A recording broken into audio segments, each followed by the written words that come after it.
Por el presidente Boric. Francesco, te tengo la siguiente pregunta. Dígame. ¿Secuestro o carrete con menores de edad incluidos? Buena pregunta, Repe. Yo creo que hay que detenerse un poco en esa imagen que estamos viendo ahora en pantalla. Mira la cara, ese es Luis Castillo. Mira la cara de que había carrete. Parece que había. De que había carrete, alcohol y droga, es un hecho. Pero eso al cierre de esta noticia, es decir, cuando cayó Carabineros sobre estos sujetos en esta estación de servicio. ¿Y por qué se plantea carrete o secuestro? ¿Cuáles son los antecedentes? Porque el secuestro, al margen de lo que diga la Fiscalía en este minuto, yo estoy pensando en los protagonistas de esta terrible historia. Lo que dicen con respecto a Luis Castillo en un principio es que el caballero secuestrado, si tú quieres, presuntamente secuestrado, estaba en una estación de servicio y llegan justamente unas personas, algunas mujeres, con Luis Castillo y otras personas, algunas mujeres, y lo toman y se lo llevan, ¿verdad? Y esa es la tesis que plantea particularmente la pareja de esta persona, que fue... Ya, o sea, la que lo ubica. La primera versión de los hechos es que este señor estaba echando aire en los neumáticos en la estación de servicio. Llega una niña que le dice, ¿me puede llevar? ¿Me ayuda? Me ayuda, qué sé yo. Y tengo tal problema. Después le habría caído el señor Castillo con otras dos niñas. Y lo meten con un cuchillo lo amenazan y lo meten en la maleta. Claro. Pero después, ya que ya está detenido Castillo y que...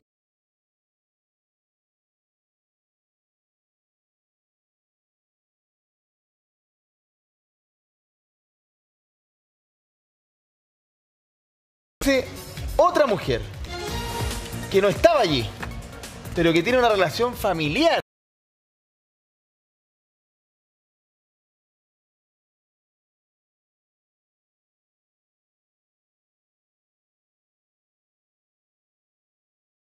Acusa que presunta víctima inventó este secuestro.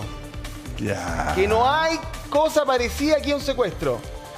Porque lo que aquí había era un carrete y estaban todos carreteando. Estaban todos en una fiesta que terminó en esta cosa media rara, pero nunca aquí hubo intención de secuestro. ¿Por qué lo dice? Es una buena pregunta, justamente. Sí, ahora, la Fiscalía ha dicho que están las dos versiones y que ellos están investigando rigurosamente, la investigación secreta para determinar si es que efectivamente, porque también creo que la hija, ahí está, publicaron algunos videos, envió algunos videos. ¿Ella tenía videos o tuvo acceso a videos del llamado carrete, de la fiesta? La tomatera, diría yo. Ya. Porque tampoco era como en un espacio, o bueno, quizás hubo ciertos momentos. Esto fue en varias horas y en distintos lugares, por eso se iban movilizando en auto. Pero hay un video donde se ve una botella, o sea, directa, ni siquiera con ningún combinado. Una cosa así, puritano, como dicen por allá en el norte. A lo comando. Oye, a lo comando. Y no hacía ni frío, digamos. Pero fuera de bromas, claro, está este asunto. Lo que pasa es que el presunto secuestro tiene que ver con que la pareja de esta persona que estaba supuestamente en la rueda y que le piden ayuda, al no llegar, ella hace una denuncia por no presunta desgracia, pero sí diciendo que tiene miedo, que está preocupada. Está asustada, pero muy preocupada. Me parece que... huele algo raro. Ya, aquí hay varias cosas, porque se dice que también el presunto secuestrado habría enviado su ubicación. Claro, ahí hay varias versiones también, Repe, porque se plantea, imaginemos que esto efectivamente era un secuestro, y acá hay una cosa muy rara. ¿Cómo voy a tener el teléfono? Lo que pasa es que no era su teléfono. Hay una versión que dice que una de las secuestradoras, todo esto en condicional, pero imaginémonos que es tal cual. Una de las secuestradoras, el tipo está haciendo ruido, está molestando, ellos quieren carretear, quieren tomarse el pisco y meterse no sé qué otra cosa de droga que hicieron. Ya toma, juega un rato, diviértete un rato y le pasa un teléfono. Ah. O sea, mira Teniente, aprovechando, sabemos que hay una investigación, que usted no nos puede contar todo, pero ¿qué es lo que nos podría decir sobre esta situación? Bueno, ayer el fiscal jefe de Copiapó fue muy enfático también en los antecedentes que se entregó y por qué se decretó también secreta esta investigación con los antecedentes preliminares que habían de 4 detenidos y una víctima y se investiga por un presunto secuestro. Y el fiscal también señalaba que era importante mantener la reserva para poder levantar todos los antecedentes que hay, por las versiones que están, por las investigaciones, las indagaciones que hay que hacer. Entonces, Fiscalía lo señaló ayer que eran esta denuncia que viene auxilio también a Carabineros. Carabineros a través de un rastreo llega a un servicentro y logra la detención de cuatro personas y también una víctima que estaba en el lugar y adopta procedimiento por este presunto secuestro y los antecedentes se lo entrega al Ministerio Público y comienza ahí la parte investigativa en donde hasta el momento está decretada como secreta. ¿Pero efectivamente encuentran en la maleta este sujeto? Se encuentran las 4 personas más la víctima en el maletero. Y eso es lo que se está investigando y también, como lo decía la Fiscalía, nosotros nos sumamos a esa responsabilidad también para que se esclarezca como corresponde este procedimiento y se mantiene hasta el momento en secreto todos los antecedentes. Ahora, que hay un tema que tiene que ver con que la víctima sigue diciendo que hubo un secuestro. Entonces ahí el fiscal tiene que investigar, digamos, harto para determinar cuál de las dos versiones es la verdad. Estamos con Claudio Rojas también, abogado. Claudio, ¿cómo estás? Bienvenido. ¿Cómo le va? Súper bien. Miren, la verdad es que dentro de todo lo que hemos escuchado, esto parece bastante extraña la dinámica de los hechos. Pero pongámonos en la hipótesis que efectivamente esto parte, como dice la hija del presunto imputado en este caso, que esto sería un carrete que se le fue o se descontroló. Eventualmente la pregunta del millón sería, ¿en estos hechos se podría igual de todas formas configurar eventualmente un delito de secuestro? Cualquier persona que sea privada de su libertad en contra de su voluntad, lógicamente, y se restringe su libertad de tránsito de la forma que sea, puede constituir un delito de secuestro eventualmente. O sea, por eso que también hay que tener mucho cuidado en la dinámica de cómo la víctima relata los hechos. Claro. Porque eventualmente, si aunque hoy ha sido broma, efectivamente lo intimidaron con un cuchillo, lo forzaron a meterse en la parte de atrás del vehículo y lo privaron de libertad, aunque sea un carrete, de la forma que ustedes quieran, de todas formas puede configurarse el delito de secuestro. Entonces ahí hay que tener mucho cuidado de cómo se dan las cosas. No por las imágenes que estamos viendo y no por la sola declaración del imputado que esto era un carrete, que estábamos consumiendo droga, alcohol y se nos fue mal, no eventualmente se puede configurar también el delito de secuestro. Así que yo también creo que ahí es donde el fiscal tiene que tener mucho cuidado, porque la versión de la víctima es tremendamente importante para estos efectos. Imagínate, no sé, de alguna forma le suministraron algún tipo de droga que también redujo su capacidad volitiva para poder oponerse a través de la fuerza a este amedrentamiento del cuchillo. También puede haber ocurrido. Entonces, por eso que es importante también tener la versión de la víctima arriba de la mesa a la hora de ponderar los hechos. Porque se los dejo ahí. Pero abogado, porque los secuestros express existen, se les denomina así cuando te retienen un rato, no sé, por un taxi, en una aplicación pero un rato. Claro. Sí. No es que te tengan toda una noche ni te lleven a un lugar secreto, te mueven un rato, te sacan plata y se acaba. 30 minutos, una hora. Aquí podría ser algo parecido, digamos. Exactamente. De hecho, hay casos jurisprudenciales de personas que eventualmente en un transporte público lo fue trasladado a un lugar innecesario por más tiempo, y estoy hablando más de 20, 15 minutos, y algunas personas lo han calificado como secuestro eventualmente. Porque nadie te puede privar de tu libertad de tránsito o tu libertad ambulatoria por ningún tipo de medio. Y si esto se llega a hacer, eventualmente se puede configurar el delito de secuestro. Por eso les digo que hay que tener cuidado. La cosa parece media lúdica, parece media entretenida, como que estaban de carrete, pero eventualmente en ese carrete pueden ocurrir lesiones, pueden ocurrir otro tipo de circunstancias también que tienen que ver con el ámbito de la privacidad o del tema sexual, y eventualmente también se podría configurar un secuestro. Y Claudio, ¿sabes que hay un punto importante que también se habla de menores de edad? Sí. Y eso ahí ya se hace más complejo. Absolutamente, porque la dinámica, según relatan, es que acá hay dos hechos totalmente controvertidos, la versión de la víctima y la versión de los supuestos de los presuntos imputados. Y en eso, eventualmente, la dinámica de los videos, lo que uno ve es que habría una cierta amistad entre ellos en un principio, según la declaración de la hija del imputado. Dice que hasta incluso habían videos en la noche entre ellos tomando, abrazando. Eso veo. Claro, pero eventualmente donde aparece la víctima con ellos, no en la cajuela. Claro, compartiendo con ellos, y por lo tanto eso daría cuenta de que había una relación de amistad entre ellos y que no habría ninguna posibilidad de que eventualmente ellos lo hubiesen atacado. Claro, de una amenaza. Exactamente. Ahora, eso es materia de investigación, pero eventualmente aquí que los menores de edad sean quienes puedan haber cometido también el delito, ya sea directamente o no, o tal vez por inducción de un adulto, eventualmente puede configurar la responsabilidad del adulto en este caso. O sea, en el caso de, por ejemplo, si el fiscal llega a la conclusión de que sí hubo secuestro, el hecho de que esta persona hiciera participar a menores de edad es un agravante. Exactamente, para él, porque eventualmente los menores de edad podían decir, no, él me dijo que yo tomara, que yo le apuntara con el cuchillo, que yo lo metiera atrás. Claro. Él puede decir, yo pensé que esto era un chiste, lo que sea, pero eventualmente la víctima lo puede percibir de otra manera y eso no quiere decir que no se configure el delito. Así que no es menor y ahora estamos hablando de un delito tremendamente grave, estamos hablando de un secuestro. O sea, la imputación que se formula es gravísima. Sí, no, y lo otro importante también, y el mensaje para la gente que muchas veces también es víctima de este tipo de delitos, es lo que hizo y cómo se pidió el auxilio a Carabineros. Cuando alguien tiene alguna información de algún familiar o alguna persona cercana se encontraría secuestrada o estaría siendo víctima de algún delito, y cómo también tomaron contacto con Carabineros, que permitió rápidamente lograr la detención. Y lo que hace Carabineros acá primero es prestar la ayuda, luego actúa, detiene, entregan todos los antecedentes al Ministerio Público y para que ellos también puedan investigar y escoger con quién lo hace. Está trabajando con Carabineros en estos momentos para poder ya levantar todas las indagatorias de este caso y que se pueda esclarecer, obviamente, y que después la Fiscalía pueda imputar a los detenidos el delito de ser así. Pero también es importante que la gente sepa que existen los distintos canales para que puedan pedirle ayuda cuando crean o sientan que son víctimas de este delito. Sí. Ahora, ¿por qué es secreto esto? Ayer le pregunté a varios ex persecutores si era normal, si era común, si era una excepción. Porque era Luis Castillo, pensaba yo. Claro. Porque era una persona con una connotación pública que tiene ribetes políticos al final del día. Pero no, me dicen que en investigaciones de secuestro puede pasar. Sí, lo que pasa es que el secuestro es un delito tremendamente complejo que normalmente está asociado a otro tipo de ilícitos. Pensemos que puede ser tratado de bandas rivales, se podría ser tratado de crimen organizado. Claro. Entonces, cuando a ti te hablan de secuestro, lo primero que hacen los fiscales, protejamos la información porque es la forma más idónea para llevar adelante una investigación y que tenga un buen puerto. Si el fiscal comienza a entregarle todos los antecedentes a la carpeta investigativa, a los medios de comunicación, y pensando que podría haber crimen organizado detrás de todo esto, eventualmente tú podrías lograr que otras personas se escaparan de la acción de la justicia. Y eso es lo que se pretende evitar. O sea, que siempre que te hablan de secuestro y este tipo de cosas, siempre van a partir los fiscales de esta manera, porque estamos hablando de un delito tremendamente grave. Si el problema es que nosotros lo contextualizamos como una cosa porque se han mostrado estos videos todo como de carrete, pero la verdad es que es un delito tremendamente complejo. ¿Sabes qué? Además, este señor Luis Castillo no era un NN, digamos, desde el punto de vista público. Porque no solamente fue indultado por el presidente, sino que uno más. Si ustedes me preguntan el nombre de otros indultados, probablemente no lo es difícil que me acuerde, digamos.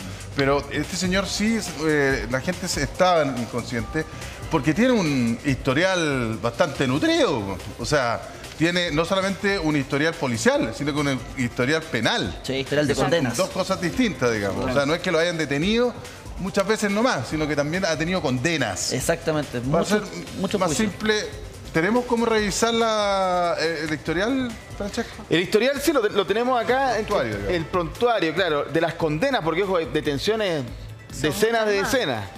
Pero las tenemos en pantalla, sí. Tenemos acá. Se ubicaron.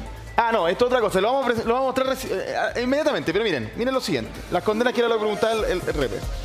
2005, ojo, condena. Ahí está. ¿Ya? ¿Apareció? Bien. Prontuario del Castillo.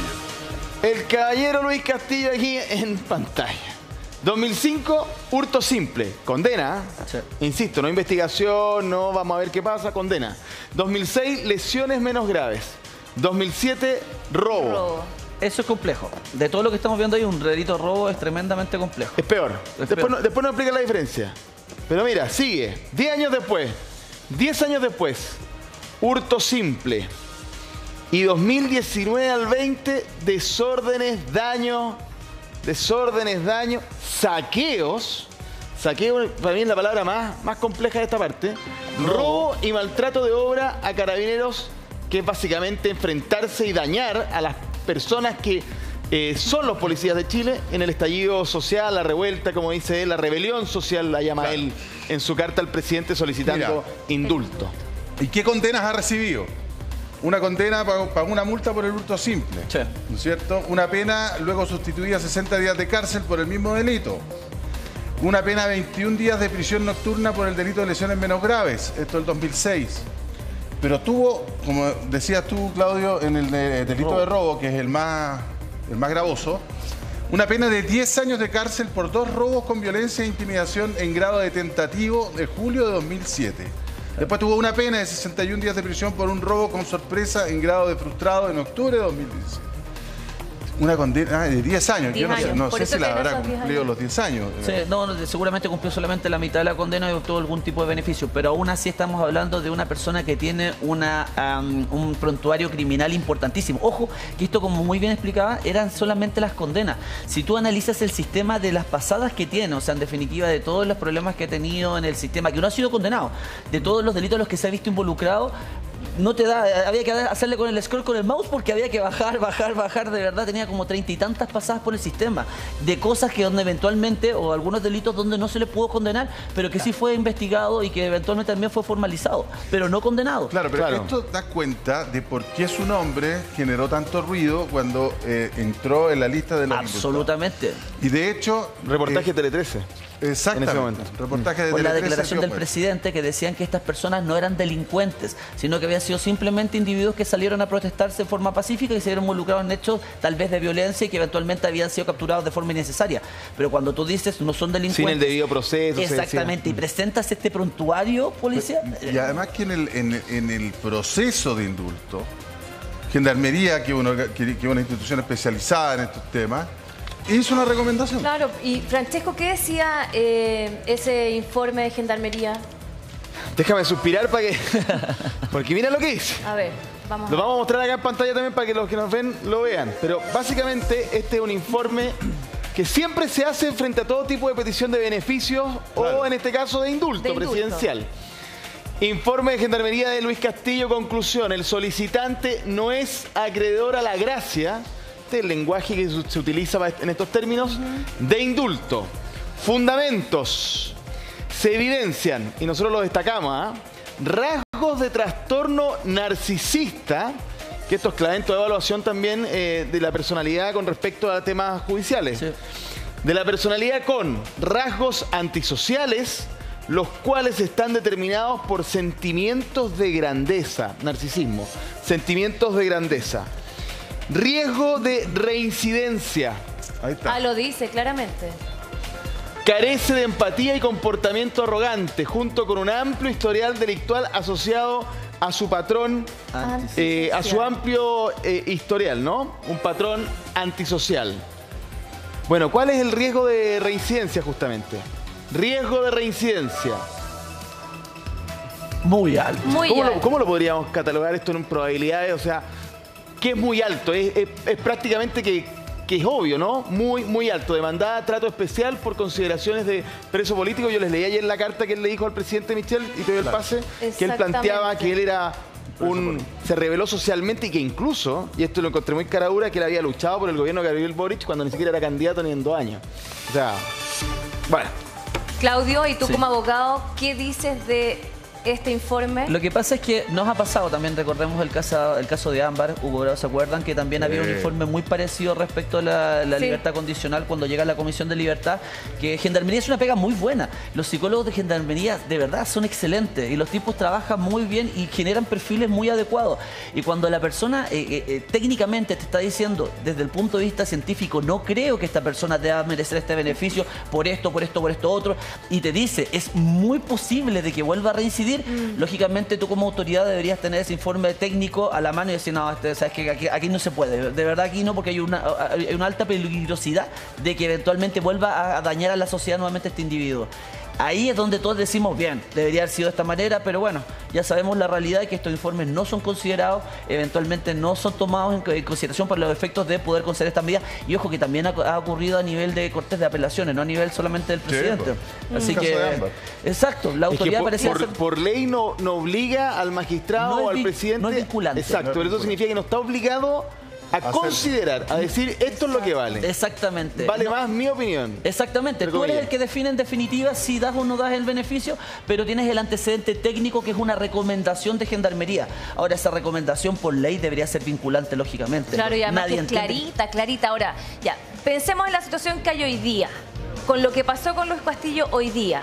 Pongámonos en 2 situaciones. Una, si realmente se comprueba que fue un secuestro ¿Qué le pasa a Luis Castillo? Y de lo contrario, si se comprueba que esto no fue un secuestro y que está vinculado con menores de edad, ¿a qué se arriesga Luis Castillo? Sí, perfecto. En la primera etapa, si eventualmente determinamos que aquí hay la comisión de un delito, estaríamos hablando de que el indulto genera un efecto, que el indulto lo que hace es suspender el efecto de la pena. O sea, tú deberías estar privado de libertad y como recibiste un indulto, sales en libertad, pero eso no quiere decir que el delito desaparece. No es como la amnistía, que es diferente, que elimina el delito.